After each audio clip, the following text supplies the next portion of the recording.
Okay, today I want to share with you guys a couple of things I have loved for ages. I want to tell you a story first. I've loved for ages exercise. Exercise is one of my favorite things, and it's something that I want to pursue as a career, not just a hobby, not just something I'm into. It's like a career and a field for me that I am going into. And I have had a lot of experience with exercise, neurodevelopmentally, physically, with all types of people across the board.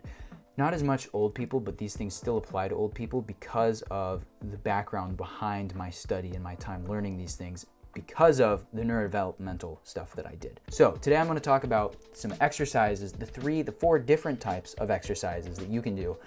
And this is really just to help you as a beginner, as someone who wants to understand conceptually how exercise works. This is going to teach you those things, and it's going to give you a nice, easy sort of mental key, like the legend on a map, that you can say, it's this kind of exercise, I need to pair it with this kind of exercise, I did this one the other day, I got to do this one today, whatever. It just makes your life easier, makes my life easier. So let's get into it.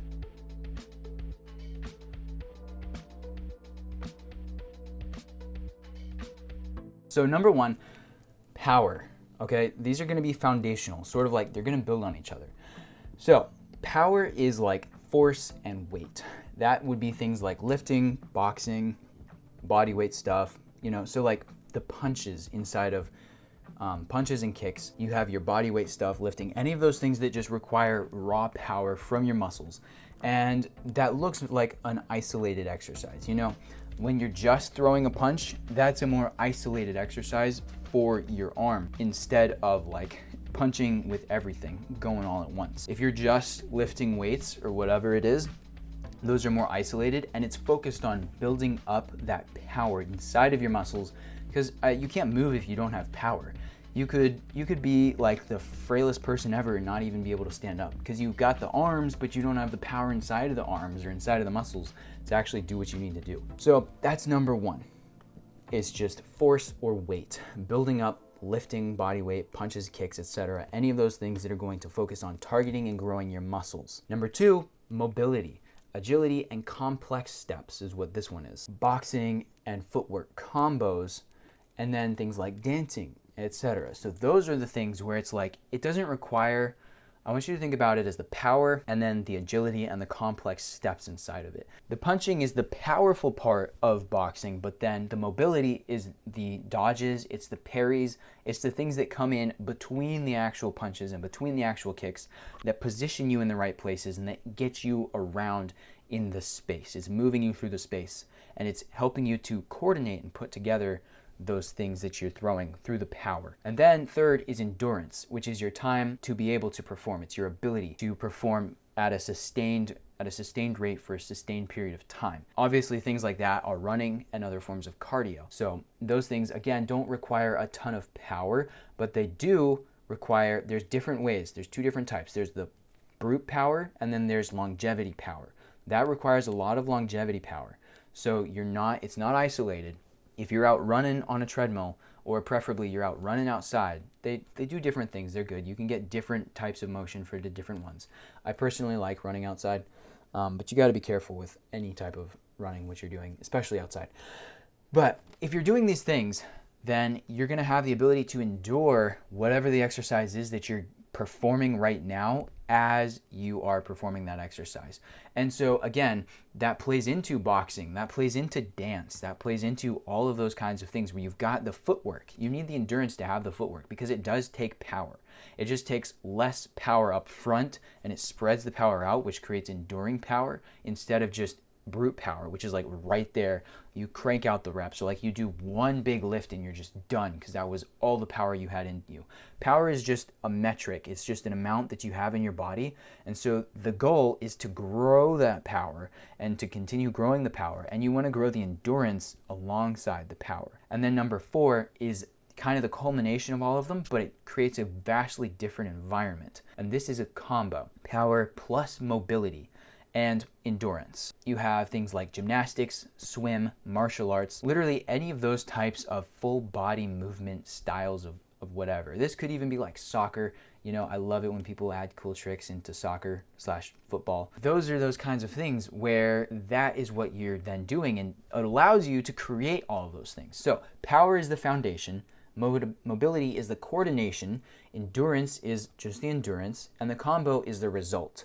The result of building these three things allows you to do this vastly wide amount of things. And in and of itself, this is also going to be its own form of exercise, because now you're actually using all of these elements together, and that is what creates an actual body. Because you could do all of them individually, but it's not going to be nearly as effective as doing combos. So preferably, I would prefer to have an active body, a body that looks good naturally and that performs even better than a big Hulk kind of appearance that actually can't do a ton, because you can have either type and you can also have both. I want both personally. Why would I not? I would love to have, big, massive. I'm still young right now, and so I'm working on the bulky side of things, right? But I have had for years power beyond my peers. I remember when I was little, it was one of the funniest things. I did not grow nearly as fast as the rest of the people around me. They were eating a ton of processed meats, which have growth hormones in them, stimulating your pubescent, like your puberty inside of you. And I didn't have any of those things flowing through me like they were injections into me. And so I grew at a more natural rate, but that meant I was the smallest kid, and I'm already not like the biggest guy ever. But even though these guys were bigger, taller, broader, and hairier than I was so much faster than all of them, because I knew that if I couldn't be big, I would exceed their performance instead of their appearance. And I wanted to be like the alpha when it came to performance. And so that's what I did. I was running consistently. I loved boxing. I love boxing. I love these types of things that give me better performance. They give me the power that over a sustained amount of time. They give me the mobility that I need that these other big guys didn't have because they weren't working on it. And when you're small, you have better mobility naturally. It's just science. It gave me the endurance that these guys didn't have. And my endurance level, for me to run the same length of a football field that they would run, I had to have more endurance than they did because I was smaller. So it'd take me longer, it'd take me more power, and it would ultimately mean that if you were to enlarge me with the same amount of power I had, was more powerful than these guys were. And my teachers were always like, oh, he just wants to run with the big boys, I remember that, and it stuck out to me, and I was like, amen. Yes, ma'am, that is me. Let me run with the big boys. And I'm still doing that to this day. So these are the 4 things that you should focus on, that to remember and keep in the back of your mind when you're trying to exercise. Because like I've said before, people fall off of exercising and then they come back on. But by the time, as a guy, I've talked to guys about this before, and they're like, yeah, that's me. Like, oops. And they're kind of like, it's me. But when that happens, you might build something and then it just kind of goes down and you have to sort of build it back again. But if you can focus on constantly cycling these things, it's kind of a way of preserving that overall combo and creating that overall combo, because you have to train all of these. It's good to train all of these individually and then to have one activity or 2 activities that bring it back in the form of the combo. It could be any one you want, just based on what you're feeling that day. Some days it's boxing for me.